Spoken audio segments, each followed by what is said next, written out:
Continua dunque l'informazione su Video Regione 1, Voce del Friuli per l'approfondimento per quanto riguarda quello che è accaduto in Friuli, Venezia Giulia e non solo. È venuto a trovarci l'avvocato Barbara Puschiasis, perché? Perché sabato c'è stato questo round importante in quel di Vicenza al Tribunale per quanto riguarda il discorso legato alle banche venete. Allora, avvocato, cosa è emerso?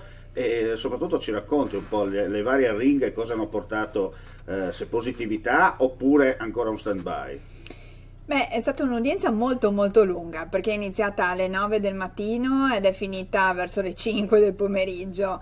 Più che altro, essendo la prima udienza del dibattimento, si è trattato di espletare degli atti formali, quindi tutte le costituzioni dei vari risparmiatori sono state presentate proprio a quell'udienza e ci sono state le dichiarazioni dei vari legali dei risparmiatori dove appunto veniva dichiarata la volontà di procedere nei confronti di tutti i responsabili, comprese chiaramente anche gli eventuali responsabili civili, che tanto per non essere troppo tecnici potrebbero essere anche Banca Intesa, la liquidazione coatta amministrativa di Banca Popolare di Vicenza, ma anche ad esempio Consob, Banca d'Italia, la società di gestione accentrata, oltre chiaramente a coloro che già oggi si trovano ad essere imputati, che sono Zonin e il vecchio consiglio di amministrazione.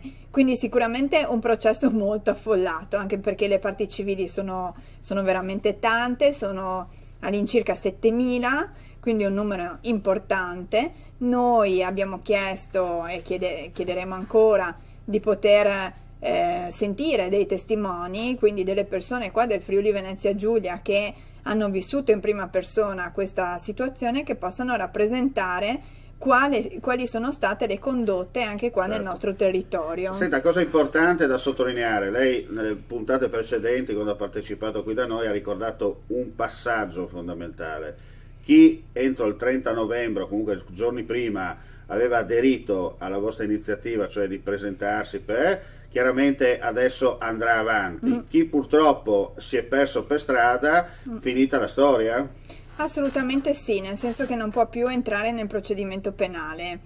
Per carità, noi l'abbiamo consigliato soprattutto per chi oggi si trova indebitato e per chi ha gravi situazioni alle spalle, perché chiaramente in quei casi lì non bisogna lasciare assolutamente nulla di intentato.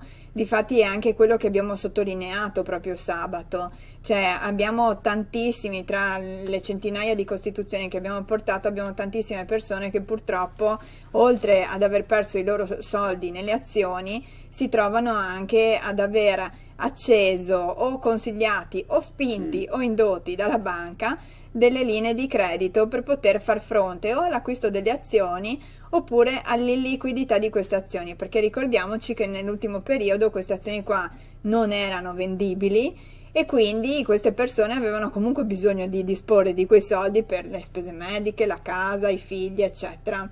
Quindi questa è la nostra più grande preoccupazione in realtà oggi, perché questi qui potrebbero vedere rischiare anche di perdere la propria casa. Certo. E per questo noi ci stiamo attivando anche con il Ministero per riuscire a creare un tavolo che possa essere coordinato tra il Ministero e la società di gestione accentrata, la liquidazione, ma anche Banca Intesa, che è qua sul territorio e che ha acquisito delle posizioni e anziché venire incontro a queste persone ha addirittura alzato i tassi di interesse, quindi andando ad aggravare ulteriormente questa situazione. Senta, ma non c'è il rischio, perché quando io comincio a sentire riuniamo il tavolo, mi preoccupa questa frase, no? Perché lei lo sa, quando si cominciano a fare troppi tavoli c'è il rischio che il magazzino si intasi e non vada avanti, no? Tanto per essere chiari, sono tanti giri di parole. E soltanto mi preoccupa la cosa che non sia soltanto la solita, diciamo così, prendere tempo in attesa di capire il futuro. Ecco. Ma in realtà quello che noi possiamo fare lo stiamo facendo, nel senso che appunto attraverso anche le azioni legali i nostri diciamo associati sono assolutamente assistiti, quindi hanno messo giù i piedi come dovevano metterli. Però siamo consapevoli noi stessi del fatto che la giustizia purtroppo qua in Italia non è così efficace, nel senso che ha tempi lunghi e purtroppo non dà dei risultati così scontati. Quindi parallelamente a questa azione qua, noi chiaramente stiamo cercando tutte le vie ed una è il fondo, ad esempio, per riuscire a trovare una soluzione che possa essere una soluzione anche etica, di buona amministrazione della cosa comune e di responsabilità anche da parte delle istituzioni, magari non responsabilità giuridica, ma responsabilità sociale nei confronti di quelle che sono le persone che vivono in questo territorio. Certo. Senta, avvocato, oggi come oggi, visto che ormai i numeri sono scremati, no? Rispetto a quando siete partiti a oggi, quante persone si sono, diciamo così, unite all'interno del vostro comitato per difendere i propri interessi e quanti nel frattempo purtroppo si sono persi per strada? Così a spanne, senza proprio essere precisi al 100%. Ma se noi dobbiamo pensare alla realtà di consumatori attivi, che è nata praticamente quasi un anno fa, cioè nel gennaio di quest'anno, ed è partita da zero, siamo arrivati a circa 1 migliaio di posizioni, quindi veramente tante per una realtà appena nata.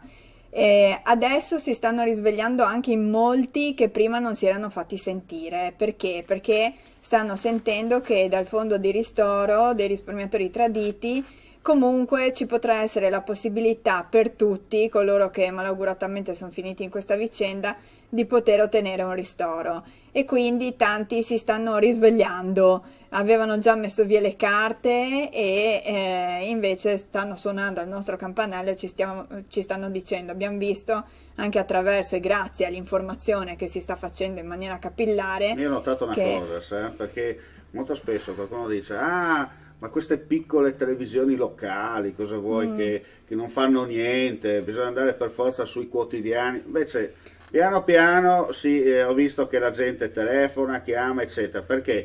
Perché dal motopic siamo passati al piccone, più efficace, è vero, ti fai un po' i calli, per l'amor di Dio, però ti viene anche la voglia di sfondare, no? Perché con quell'altro segui, quello invece più dai giù e più ti viene voglia ancora, no? Perché più senti il muro duro e più gli dai ancora con forza.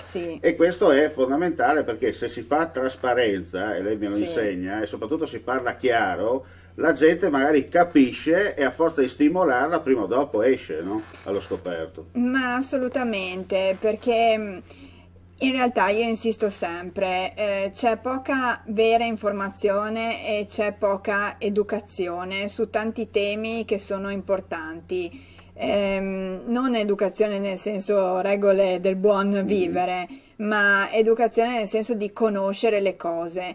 Infatti ci sono tante persone che ancora oggi vengono da noi e ci dicono: ma oggi stavo guardando il mio estratto conto deposito titoli e ho visto vicino a Azioni Banca Popolare di Vicenza il valore 0. Come mai? Cos'è successo? E appunto io credo che la televisione, le televisioni locali che sono molto radicate sul territorio, internet, che magari quando abbiamo un momento di relax andiamo su Facebook, su Twitter, su qualsiasi cosa, ci aiutano a poter entrare in contatto con questi alert che ci fanno capire che qualcosa si sta muovendo e che dei problemi si possono risolvere. Però, come lo ripetiamo sempre, o ci si muove o altrimenti i problemi non si risolvono. Come direbbe qualcuno, quando la luna spunta a mare chiaro si sa come va a finire, nel senso che, tradotto in friulano, lo ripeto per l'ennesima volta, perché io, viva Dio, non sono entrato in questo sistema di risparmi contro risparmi, non è roba mia e non me ne sono mai interessato. Però dall'altra parte io dico, chi veramente in questo momento è in difficoltà, perché se si è trovato, magari non so, i risparmi di una vita, tutto quello che volete voi, bruciati in 4 e 48 perché degli speculatori e anche, mi sa consentito il termine, delle persone poco adatte al ruolo che ricopriva, no? La parola è un'altra, ma non posso dirla in televisione, altrimenti rischio una querela. Insomma, dovete, ripeto, il puzzle. ogni tassello, quando completa il puzzle, anche loro hanno probabilità e possibilità di recuperare. Nessuno fa i miracoli, lo ripetiamo per l'ennesima Esatto. volta. L'avvocato Puschiasis e il suo team, ma anche le altre associazioni Sì. che sono venute da noi, non vi hanno mai promesso vi portiamo il 100%. Però, insomma, però se non facciamo non si ottiene nulla, cioè dovete fare squadra, non c'è niente da fare. Se non fate squadra a Roma, dove? Ah, Mestre, ok, Jugoslavia, dove? Ecco, così va a finire. Ed è che se non fate squadra non si va da nessuna parte. Ma Questo è il infatti risultato. è stata importante anche nella giornata di sabato la presenza di tanti risparmiatori fuori dal Mm, tribunale che hanno manifestato, e questo ha fatto sì che l'attenzione venisse nuovamente riportata sul tema, perché ricordatevi che un'aula di tribunale piena, ma persone che non sentono il problema non porterà mai a una è soluzione del chiaro. problema a livello sociale e a livello di giustizia sostanziale. A livello di giustizia, diciamo, meramente procedurale o processuale si potrà Chiaro. arrivare anche, ma noi vogliamo arrivare invece a un riequilibrio di quelle che sono le posizioni che sono state lese. Più che chiaro. Io ringrazio l'avvocato Barbara Puschiasis come sempre per la partecipazione, ringrazio voi gentili amici e amiche per la visione e l'ascolto. La voce del Friuli torna come sempre, stessa ora, stessa rete. Mandi e alla prossima.